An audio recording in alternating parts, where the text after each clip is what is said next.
Bienvenidos en Contexto, mi nombre es Sebastián Salazar y hoy los voy a acompañar 30 minutos para hablar sobre la Asamblea Constituyente y el modelo económico. ¿A qué nos referimos cuando hablamos de Asamblea Constituyente? ¿Se puede acaso en el orden jurídico actual llevar a cabo una Asamblea Constituyente? ¿A qué nos referimos realmente cuando hablamos del modelo económico?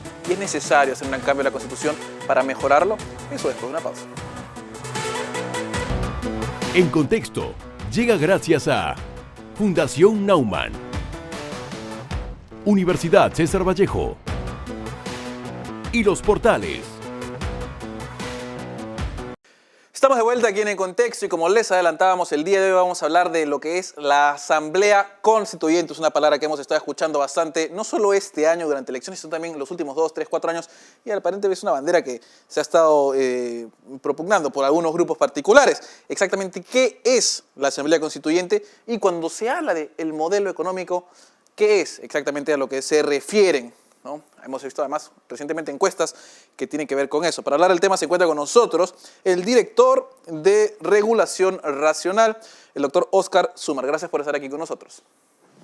Muchas gracias, Sebastián, por la invitación. Un gusto estar acá.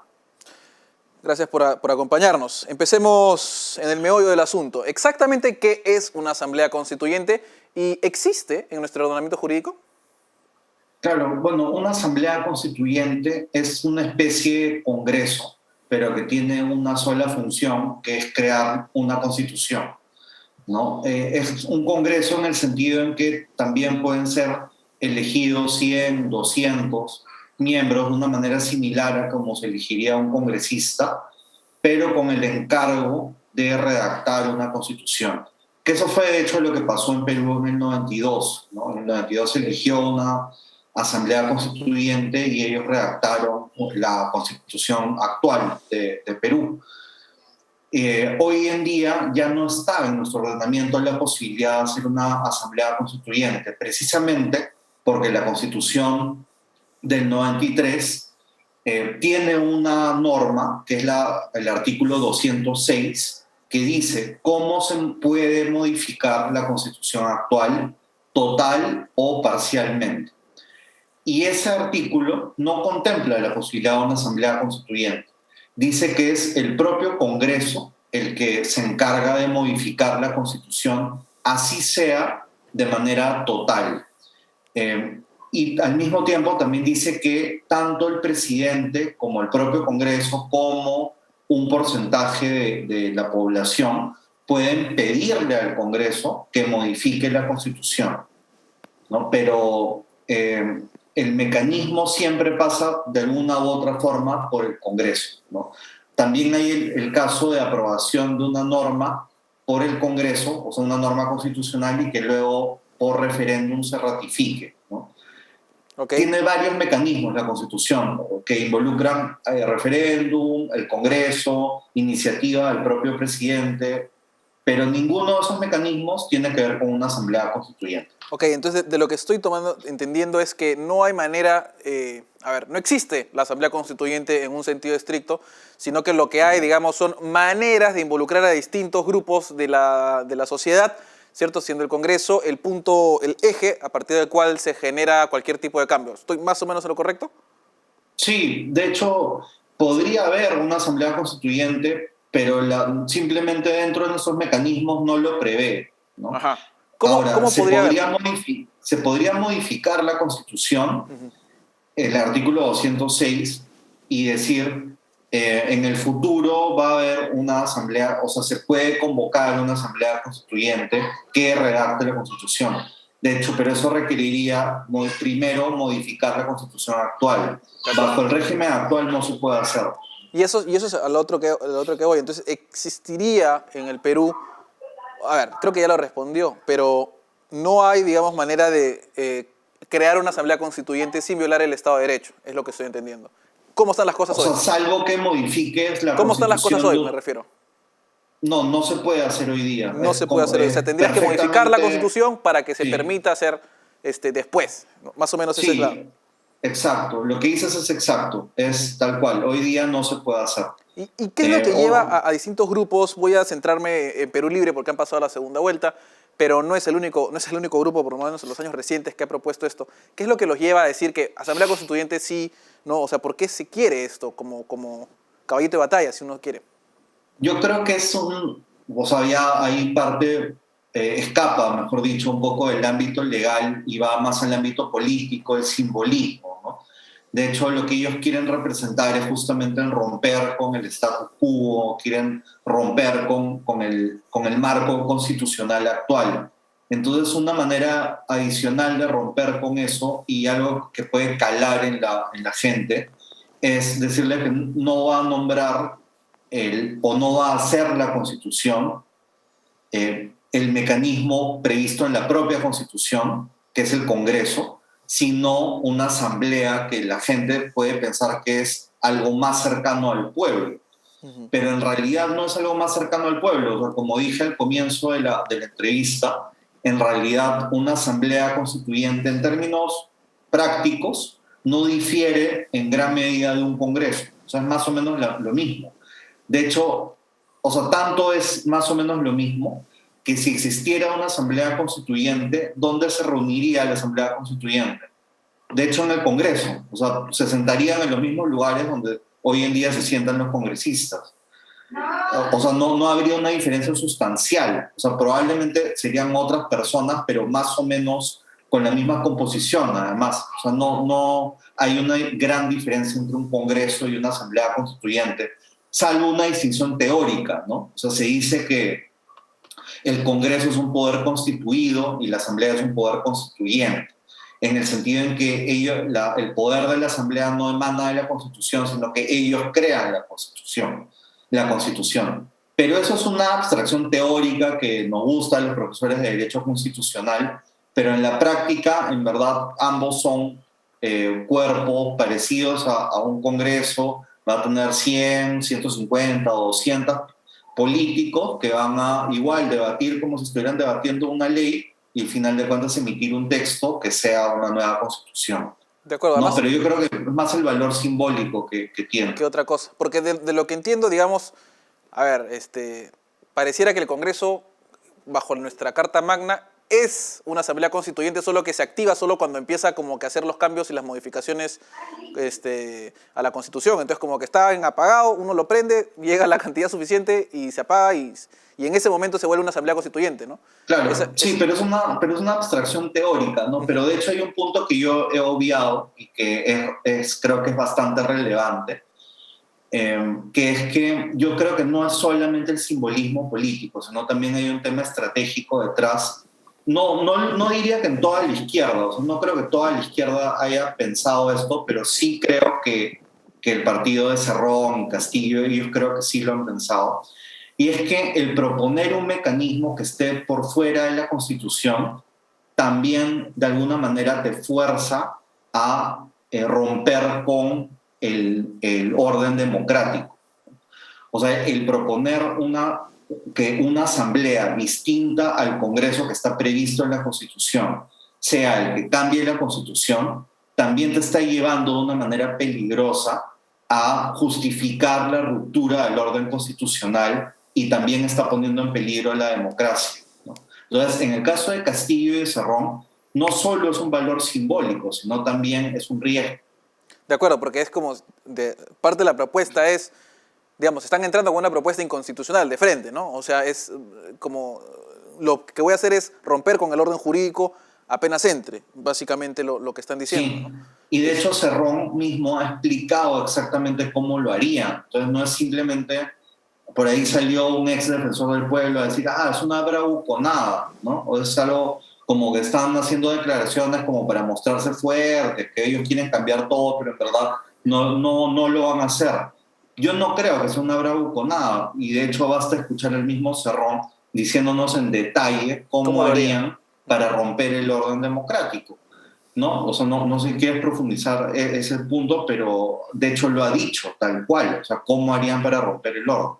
De acuerdo, y además, si mal no recuerdo, la punta de lanza de eso es la decisión que tomó además el mismo TC, ¿cierto? En el caso de la denegación fáctica del cierre del Congreso de Martín Vizcarra. Con ese se agarran, digamos, de eso depende la estrategia de Vladimir Cerrón como la esbozó.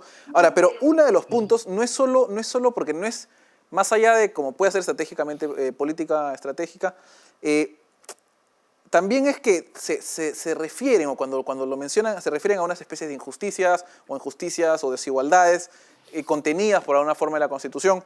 Y se refieren usualmente al capítulo económico, ¿cierto? Porque sí, en realidad la gran mayoría está bastante calcada, bastante copiada de la del 79, y Sí. se cambian 2 o 3 cosas, ¿no? Sobre todo en el capítulo económico, y con eso se pone un poco de orden, y es lo que ha posibilitado nuestro crecimiento en los últimos 30 años, dentro de todo, a pesar de que, dicho sea de paso, esa Constitución se generó rompiendo el orden constitucional también. En ese sentido, ¿a qué se refieren cuando se refieren al modelo económico y cuáles han sido, digamos, los efectos jurídicos de este modelo económico? En realidad, el modelo económico, yo prefiero llamarlo marco constitucional en materia económica. Muchas veces, yo creo que la gran mayoría de la gente en el país en realidad no llega a entender bien a qué nos referimos, ¿no? Entonces sí es importante tratar de explicarlo. Cuando hablamos de un modelo económico, no estamos hablando de una serie de prescripciones que nos dice la Constitución sobre cómo llevar a cabo las políticas económicas que sean tan precisas que te obliguen a ser un país neoliberal o liberal. De hecho, cuando decimos marco, justamente estamos hablando de un grupo o grupos de políticas que se encuentran enmarcadas en lo que a grandes rasgos se dice que es una economía en una democracia liberal, que nosotros hemos definido como economía social de mercado. Y en esa economía social de mercado, o sea, lo que quería llegar es que caben políticas que van desde la izquierda moderada hasta el libre mercado moderado. De hecho, todas esas políticas están dentro de nuestro marco constitucional. Entonces, tranquilamente pueden coexistir en nuestro marco constitucional un PPK o un Alan García II con un Ollanta o un Toledo. O sea, no hay ningún problema. O sea, de hecho, ninguno de ellos hizo cosas en el ámbito económico que sean inconstitucionales. O sea, por ahí alguna norma de repente, pero me refiero a que sus políticas en general, en ninguno de los dos casos, fue inconstitucional. Todo estuvo dentro del marco, a pesar de que eran políticas bien distintas en términos de gasto, en términos de apertura comercial, en términos de regulación. Entonces, si un presidente, como por ejemplo en un futuro alterno hubiese sido Verónica Mendoza, por ejemplo, hubiese querido adoptar las medidas de gobierno que estaban en su plan, en gran medida lo hubiese podido hacer dentro de nuestro marco constitucional. Es decir, Verónica Mendoza no hubiese tenido que poner patas para arriba en nuestro marco constitucional para poder hacer su plan de gobierno. O sea, su plan de gobierno eran cosas que eran perfectamente admisibles, por lo menos en su mayoría, dentro de nuestro marco constitucional. Pero luego viene un candidato como Castillo, y Castillo sí, sus políticas son tan radicales de izquierda que ni siquiera están dentro de ese marco constitucional que permite políticas moderadas de izquierda. Castillo, yo de hecho he revisado en mucho detalle su plan, como además ya hemos podido conversar en el pasado, y no encuentro una sola política dentro del plan de Castillo que pueda hacerse bajo la Constitución actual. De hecho, no encuentro. O sea, si nos ponemos a hablar en detalle de una a una, no te podría mencionar una política. Por ejemplo, en temas incluso tan detallados como su política tributaria, cuando él dice que va a poner 80% de impuesto a las empresas transnacionales, es inconstitucional, no lo puede hacer. Cuando dice que, por ejemplo, va a prohibir las importaciones de productos que hacemos en Perú, es inconstitucional. Entonces, tú revisas una a una sus propuestas y ninguna se puede admitir en el marco. Entonces, él por eso quiere ponerlo patas arriba. De acuerdo, de acuerdo. Ahora, justamente y tal vez yendo un poco más al detalle, no necesariamente del plan, pero sí de las ideas, dejo la pregunta para luego de la pausa, y es de la experiencia que tenemos, habiendo estudiado además usted las constituciones que hemos tenido varias, dicho sea de paso por no decir demasiadas, ¿la mayor presencia estatal suele ser un buen indicador en una constitución? Para después de la pausa, ahora volvemos.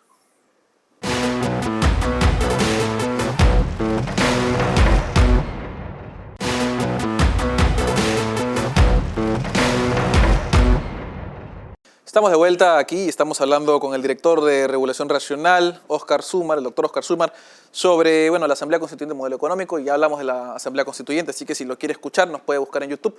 Y ahora estábamos hablando del modelo económico. ¿A qué exactamente se referían o qué se refieren las personas con el modelo económico cuando hablan de esto, sobre nuestra Constitución? Y tomando en cuenta que la propuesta de Perú Libre no se puede implementar sin cambiar la Constitución, y que es bastante estatista o estatista, como se llama. La pregunta era si es que había habido buenos resultados, en cualquier caso, con constituciones que tengan mucha más presencia estatal determinada desde la Carta Magna.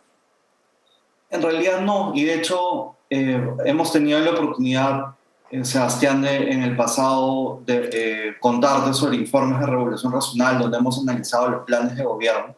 Y de hecho ahí vimos que el plan de Perú Libre era sin duda el más radical dentro de los planes, que nos regresa a la situación de Perú previa al 90, ¿no? O sea, digamos en los 80, los 70. Y ahora lo que hemos hecho son un siguiente análisis de regulación racional, es ver, para comenzar, comparar las políticas del plan de gobierno y las ideas en general de Castillo con lo que se ha hecho en Venezuela y lo que se ha hecho en Bolivia y en el gobierno de Ollanta Humala. Y hemos tratado de ver como escenario, ¿no? O sea, un escenario de Castillo radical, o sea, que sigue tal cual sus propuestas de gobierno, y un Castillo, digamos, que se modere al estilo Ollanta Humala. Ambos escenarios son terribles, ¿no? Pero obviamente peor es el escenario donde Castillo implementa sus propuestas, donde ahí nos demuestra que las políticas estatistas, que de hecho irían en contra de la Constitución peruana actual, serían más parecidas a las de la Constitución del 79 e incluso más parecidas a la Constitución o a las políticas implementadas en Venezuela, nos llevarían a la situación actual en Venezuela. O sea, no hay demasiada sorpresa. Nos llevaría, hemos comparado el escenario de un Castillo radical con Argentina y con Venezuela, y lamentablemente es indefectible que tomaríamos un rumbo semejante a eso o al que teníamos en Perú previamente a los años 90. Y por otro lado hemos visto la posibilidad de un Castillo moderado, también te podamos contar en más detalles informe en otra oportunidad, pero un Castillo moderado tampoco sería la panacea. De hecho, hemos hecho el cálculo que más o menos entre 5 y 10 años tendríamos el nivel de deuda de Bolivia. Y la gente a veces piensa que Bolivia es un caso exitoso, pero en realidad Bolivia, más que un caso exitoso, es una bomba a punto de estallar, ¿no? Por la cantidad por el déficit que tiene. Entonces, en realidad en ninguno de los escenarios con Castillo estaríamos bien, pero ciñéndome al tema constitucional específicamente, nosotros ya hemos probado tener una constitución mucho más estatista que la del 93, que es la del 79, donde el Estado tenía un rol planificador, donde el Estado era un Estado empresario, donde se admitía sin remilgos la regulación de precios. Y bajo esa constitución nosotros hemos tenido los resultados de Alan García I. Entonces, o sea, tampoco tenemos que ser adivinos ni genios en las matemáticas para establecer que ese tipo de políticas te llevan a esos resultados, con el agregado de que las políticas que propone Castillo en realidad son más intervencionistas que las de Alan García en su primer gobierno, e incluso en algunos casos más intervencionistas que las de Chávez en Venezuela. Y algunos dirán, Óscar, estás exagerando. No. De hecho, Chávez nunca prohibió las importaciones de productos que hicieran en Venezuela. Castillo está proponiendo eso. Entonces, de hecho, está haciendo unas propuestas que son incluso más intervencionistas y peores que las que hizo Chávez en su momento. Entonces, o sea, no tenemos que ser adivinos para saber hacia dónde va eso, ¿no? Ahora, una última pregunta, con el poco tiempo que nos queda, y es que, digamos, ha habido una encuesta en la que se señalaba que la mayoría de peruanos quería cambios en la Constitución, ¿cierto? ¿Se puede entender, o es una encuesta así podría ser realmente indicadora de lo que la gente entiende por los cambios que quiere en la Constitución, o es una cuestión más de sentimiento por la situación en la que nos encontramos en la pandemia? No, mire, yo creo que de hecho algunos, no sé si con mala intención o no, pero yo creo que han interpretado esa encuesta de una manera bastante sesgada e incorrecta, ¿no? Porque de hecho se pregunta a las personas si quisieran cambiar la Constitución de manera radical, y hay no radical, pero o sea, hacer cambios profundos en la Constitución.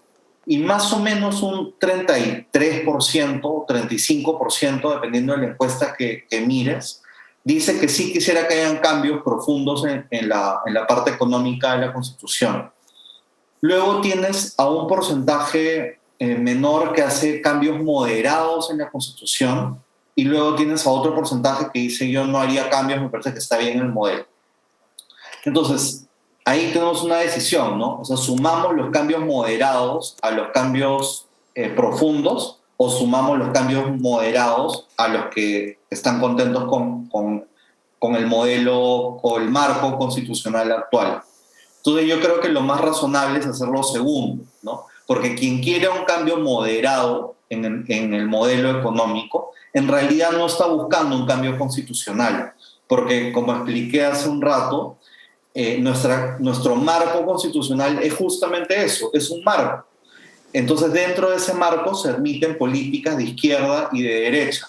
Entonces, para hacer un cambio moderado a la política económica actual, no requerimos cambiar la Constitución. Lo podemos hacer tranquilamente dentro del modelo actual, y de hecho eso es lo necesario y lo aconsejable. Las reformas económicas en el Perú de los 90 de alguna manera se han quedado truncas. Necesitamos formalización, necesitamos ampliar la base tributaria y mejorar nuestra política fiscal, y necesitamos flexibilizar nuestro régimen laboral. Todo eso se puede hacer en la Constitución actual, y yo creo, y de hecho es lo que fluye de los números, que más o menos entre el 65 y el 70% de peruanos en realidad quiere eso, quiere mejoras, pero sin cambios radicales. De acuerdo. De acuerdo. Bueno, muchísimas gracias por esa entrevista, y seguramente vamos a estar siguiendo hablando más adelante si es que tenemos que tocar estos temas que son tan espinosos y complejos a veces. Muchas gracias, doctor Zuma. Gracias a ti. Pausa y volvemos con la parte final del programa.